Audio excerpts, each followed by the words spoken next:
Got a stinky fridge? Here's a quick and natural solution using coffee grounds. Step 1.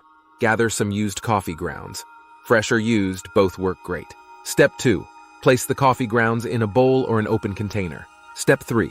Place the bowl on a shelf in your fridge. Step 4. Let it sit for a few days. The coffee grounds will absorb and neutralize odors. Now, enjoy a fresh-smelling fridge without any harsh chemicals. Try this easy hack and say goodbye to fridge odors.